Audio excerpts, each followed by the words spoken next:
Aloha, everyone. Today, I wanted to talk about my experience with collecting movies. And I have been collecting movies for quite a long time. I've been collecting movies for about as long as one possibly could collect movies. So I remember a time, I'm old enough to remember a time when you couldn't just walk into a store and buy a movie. You walk into a store and rent a movie. I remember that. But you couldn't just buy one. They weren't being sold in retail stores. It seemed like every town would have at least one, like, mom-and-pop store. I don't remember there being any big chains at that time, like Blockbuster. But they would have, like, one, like, local store that you could go into in every town that would, rent out movies. So if you wanted a movie night at home, you went into the store, rented your movie, and you'd have to return it the next day or the day after. And that's pretty much all you could do.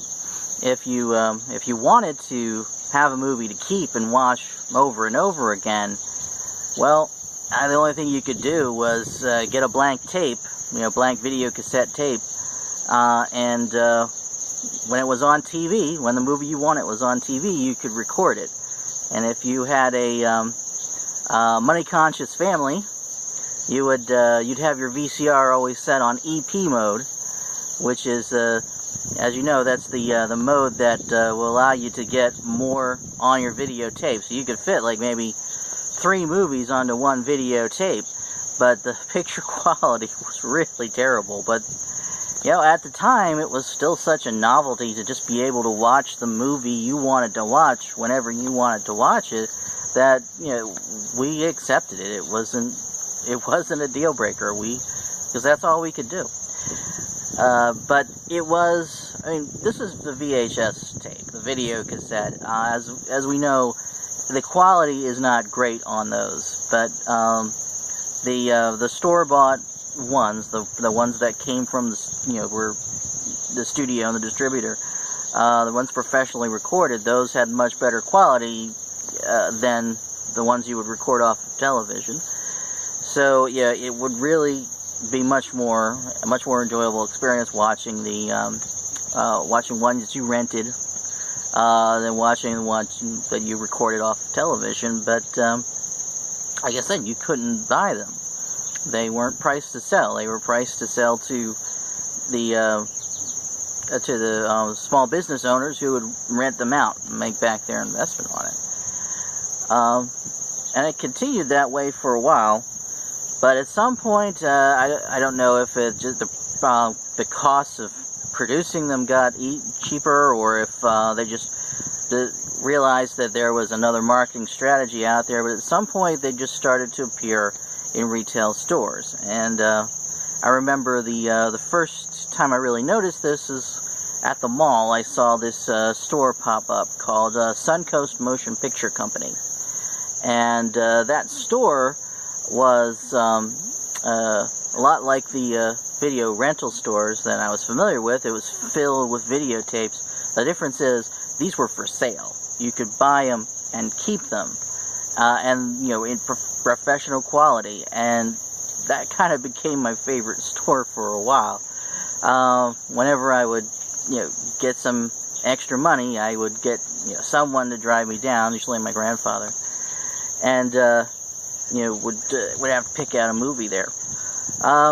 It was there that I learned about one of the biggest pitfalls in collecting, at least collecting Disney movies. It was in 1992, and I just come back from a trip to Walt Disney World, in which I saw their animation tour. That was the attraction that they had at what was then the Disney MGM Studios, which had Walter Cronkite and Robin Williams showing you how animated films are made, and then taking you on a tour of their animation studio there through video screens overhead. And I was really fascinated by that process. I had enjoyed cartoons before, but this really ignited a really deep appreciation for the art form. And I had decided after coming back that I wanted to collect the Disney animated films. So first time heading to Suncoast. Of course, I can't buy them all that are available at the time. You don't have that much money. But I see on the shelf The Little Mermaid was there, and that was one that I had wanted for my collection, but I didn't pick it up that time. I think the first one I actually picked up was The Three Caballeros. But I, had planned to come back and pick it up later. But the next time I was there, it wasn't on the shelf anymore, and every time after it wasn't on the shelf anymore. And I found out why. It's a thing called the Disney Vault, the dreaded Disney Vault. If you don't know what that is, that's basically the marketing strategy that Disney has for their animated classics. They put them out on a home video format. At the time it was VHS, but they still do it now for DVDs and Blu-rays. And they released them for a couple of years. And after a couple of years, they say it's going back into the vault, which means they're pulling it from the shelves. It's not available for sale anymore. And they don't sell it again until they have a re-release years later. So I had seen The Little Mermaid on the shelf that one time and didn't pick it up. And then after that, every other time, apparently this was like right at the tail end of the release schedule for The Little Mermaid. It was just about to go back into the vault, and I missed it. And I wasn't able to get it again until it was re-released in 1997.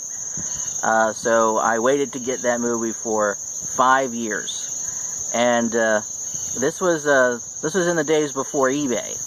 So today, I mean, the Disney Vault's still a pain, but there's ways around it. If you're willing to pay a little more, you can get it on eBay if it's gone back into the vault. But then you were just out of luck. So, like my Disney movie collection was quite incomplete for years, but hey, well, that was one of the pitfalls of collecting. Also, a pitfall of collecting VHS tapes is the size difference. If you remember, like about 60 to 70% of your movie collection would come in these just cardboard sleeves, just fit right over top of the VHS tape, and like maybe a millimeter of width to the VHS tape. Didn't take up much room at all. But then there was like the Disney movies and other family films that make up maybe 30 to 40% of your video library at home, and these would come in these big, large plastic clamshell cases that were like half again as tall as the VHS tape. So, I mean, they were more durable. They were off better protection for the videotape, but that's as you're trying to plan storage space for them. If you're trying to store all your videotapes together, it becomes kind of a pain because you need you have different size requirements for some of them than you do for others. That's something that did not follow into the DVD era, thank goodness.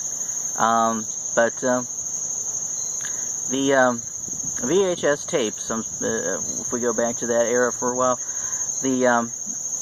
I did collect them for quite a few years, from I guess about a decade, I guess, from the late 80s into the late 90s.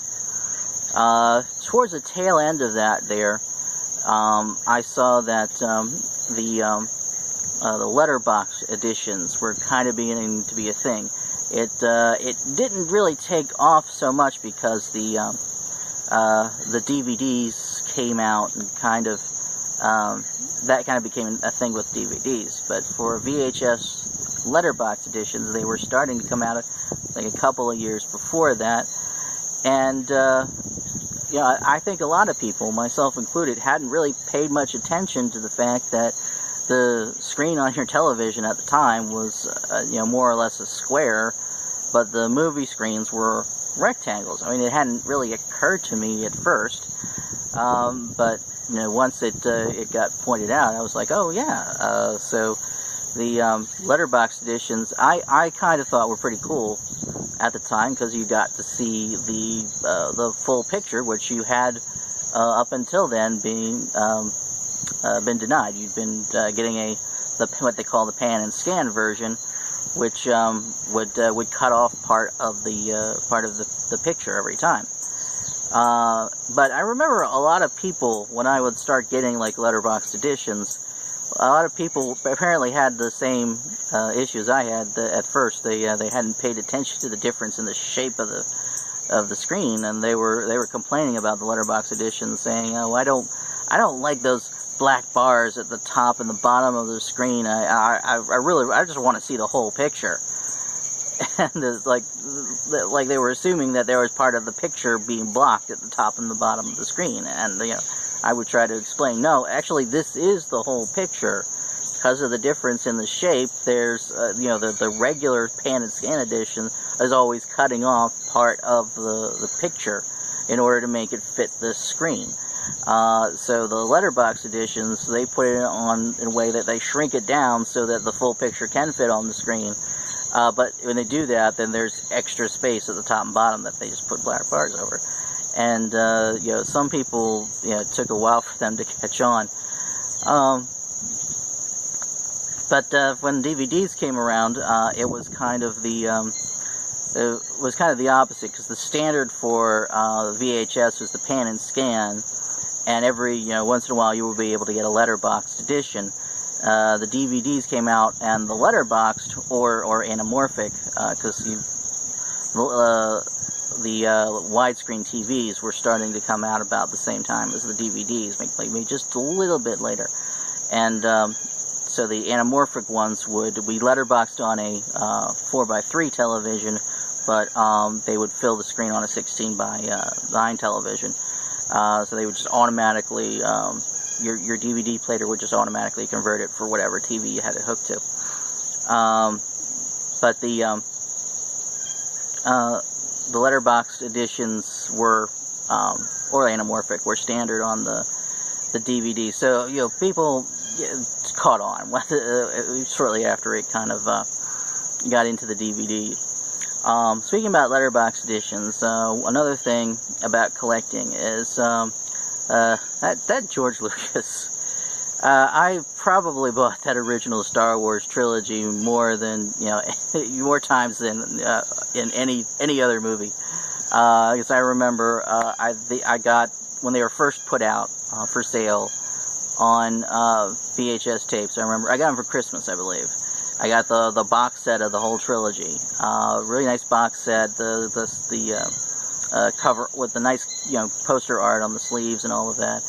And I was pretty happy with that. They put out a remastered edition not long before the special editions were released. They actually had the original versions in remastered editions, and I liked the better picture quality they were boasting, but it didn't seem, I already owned the movie, so it didn't seem like it was worth it to get it. But then I saw at the store they had them in letterboxed editions, and so I broke down and had to buy them in letterboxed editions, because I was really excited to see them the way you would have seen them on the big screen. But then, of course, the special editions come out a couple years later, so I have to buy the special editions, and then not long after that, along comes DVD, and then I have to buy them again on DVD, and then they come out on Blu-ray. I have to buy them on Blu-ray. So those movies. There's something about those movies. Oh, I also, even though I had them on Blu-ray, they're one of the ones that I actually paid for to get a digital copy. Usually I don't care about the digital copy. I like that it comes with some of the Blu-rays you buy. So it's nice to have that as an extra, but I'm not usually really willing to pay for it. But I did. It's just something about the Star Wars trilogy. You just have to have it in every format. So I bought it on the digital copy of it as well. That's not the prequels, but the original trilogy. just something about it. I bought those movies probably more than anything else. Well, I guess that brings us up to the DVD era. And in the DVD era, I will say this. When I started getting DVDs, the DVDs really started to put the VHS to shame. The picture quality was so much better. And by the time I had upgraded my TV to a digital television, that the VHS, you couldn't watch the VHS. They were just obsolete. So I kind of had to rebuild my collection now on DVDs. So, and I really do like the DVD format. I probably, even though the Blu-ray has superior picture, I probably would have to say that the DVD format is my favorite even now, because as much as the DVD put the VHS to shame in its quality, the Blu-ray, it is superior quality. I really like it a lot, but it doesn't put the DVD to shame like the DVD did to VHS. The DVD quality is it's not half bad. I mean, it's definitely very watchable. It's very enjoyable, even though it's not as good as the Blu-ray. Now, that may be because I don't have a really big television. I'm told that if you have a really big screen, then the DVD quality becomes, more apparent, or its lack of quality with compared to the Blu-ray becomes more apparent. But on, what I've been watching them on, it's, they're adequate. I do have I've got the majority of my collection is on DVD, but I do have some on Blu-ray. I've got a good amount of Blu-rays in my collection now. But yeah, it's I get like new movies when they come out, often on Blu-ray. Although every now and then I will save some money if it's not that important to me, and get it on DVD. But I get most of the new ones come out, particularly if it's a combo. I get on the Blu-ray or Blu-ray DVD combo pack. And there have been certain special movies that I've gone back and bought again on Blu-ray, like the Star Wars trilogy, because they're movies I really like and really want to have in the highest quality.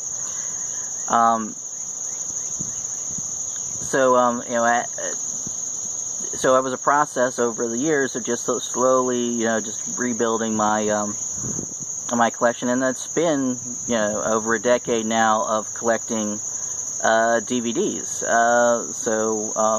Actually, it's getting close to 2 decades now of collecting DVDs. So I've got this really huge collection. I got walls, filled with shelves, filled with movies. So, and oftentimes, particularly if it's an older movie, it'll be released in like less than $10 now. I mean, when they first come out, they'll be $20, $25, but they may be like less than 10 now. So it's not that bad. I mean, if you're a stream or rental, sometimes that's like $4 or $5, sometimes to get that. So if you're if the buying it is only a couple of dollars more, I mean, it's not that bad to to put together a collection. So that's pretty much what I wanted to say about my experience collecting. It's been interesting, and I really do enjoy. I really enjoy being able to being able to control what I watch. Nowadays there's streaming services like Netflix that help you do that as well. But I really like that I'm not limited to what the programmers at the TV station want to show me. I have the content to put on whenever I want. And it's nice to have, as a movie buff, it's nice to have on the shelf a copy of the movie with the case having the poster art and all of that. It's just an enjoyable. It's enjoyable collecting it. Anyway, like, comment, subscribe, and that's a wrap.